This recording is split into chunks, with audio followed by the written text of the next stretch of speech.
Nirvana is probably one of the most lyrically misunderstood bands of the 90s. It's not that hard when Kurt Cobain practically mumbles half the time and the other half has lyrics that are intentionally confusing. But when they have a pretty clear song that specifically points out those misunderstandings on their first successful album, and all the irony is lost as people sing along, it's pretty bad. But it gets worse than that, as I'm going to go into detail with in a few seconds. As I said in my video about postmodernism, when people take blatantly erroneous interpretations of things and act on them when in reality, bad things happen. Polly is one of their more well-known songs, and like a disturbing amount of their songs, it's about shenanigans. In this case, a true story where a girl was kidnapped and shenanigans happened before she managed to escape.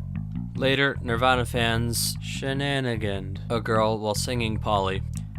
Cobain later addressed this in the liner notes of Incesticide, which, to be honest, the packaging is probably the best part of that album. And finally, the reason I made this video. This commercial for T-Mobile debuted during the Super Bowl this year. If you're a Nirvana fan, you might recognize a familiar melody, All Apologies, in music box form. This might be the worst misrepresentation of one of their songs yet. Not because somebody didn't understand the message, but because they understood it all too well. If you haven't seen this commercial before, it seems innocent, hopeful, inspirational even, but really take a look at the message as a whole and you'll see how sociopathic it is. There's no shenanigans going on, but it's propaganda being broadcasted across the nation on the most watched TV event of the year is way more damaging. Let's deconstruct this abomination.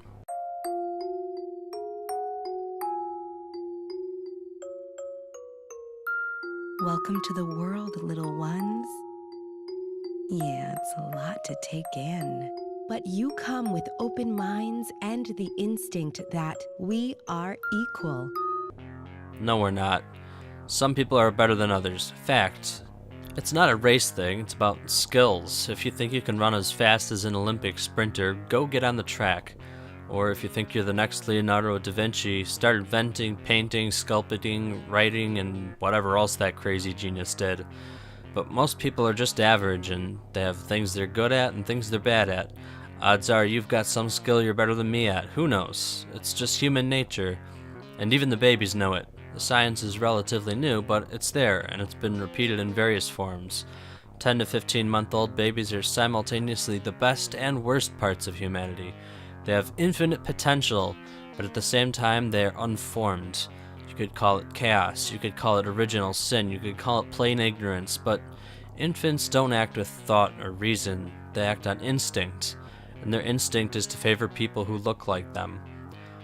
I jokingly talked about in-group preference in my video about why people like depressing fiction, but to go into more detail, it's not necessarily racism, just a survival mechanism.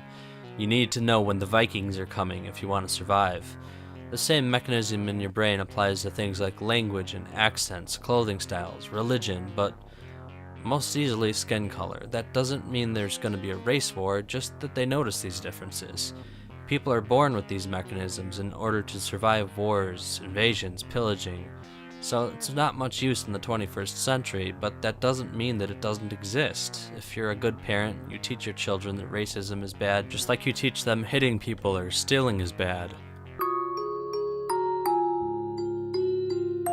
Some people may see your differences and be threatened by them. Like each other, for example, but only a psychopath would get threatened by multiracial babies. But you are unstoppable. You'll love who you want. You'll demand fair and equal pay. Again, studies show babies will not only not demand to be treated as equal, but that they will follow a pre-established dominance hierarchy when it comes to distribution of resources. In this case, food. They have a pecking order. Fair and equal pay is a social construct of the highest order. You will not allow where you come from to dictate where you're going. You will be heard, not dismissed. You will be connected, not alone. Change starts now. Are you with us or against us? Notice the implicit threat there? At a minute long, twice the length of a usual commercial, in the most expensive time slot there could possibly be, it cost $10 million to run this ad once. They're trying to indoctrinate babies, and you, with values that on the surface seem good but go against human nature itself. In today's society, you have to try to be racist, or be indoctrinated with a victim complex. This isn't going to help the wonderful racial tension we have here already, it's just going to make it worse. Let's take a good look at this song, All Apologies. Already off to a great start with just the title. Got that guilt ready, T-Mobile board members? Oh look, they've got 2 women in that diverse crew. How quaint. We are equal. All Apologies is from In Utero, their last album before Kurt Cobain rough and tumbled himself. It's darker and more cynical than their other albums, and you can kind of feel the signs of Cobain's tumbling coming. All Apologies is a song where he feels like he gave up.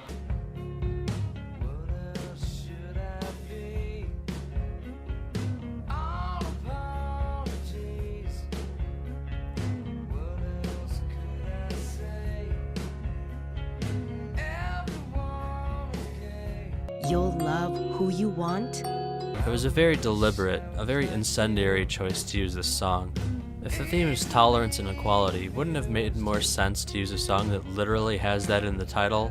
One that's from a more mainstream, calmed down era of his songwriting? The title, Come As You Are, pretty much says it all.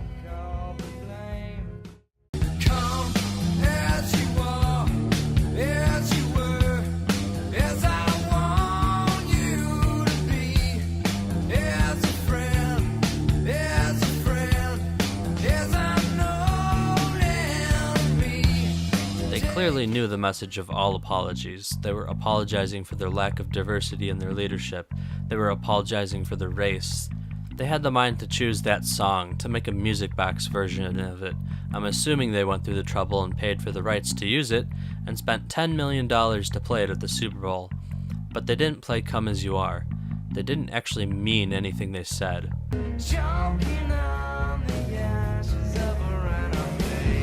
Let me know what you think about this. Am I just reading into things too much, or do I have a point? Like, share, subscribe, and all that good stuff. You can leave any new complaints or priceless advice in the comments, and I'll see you next time.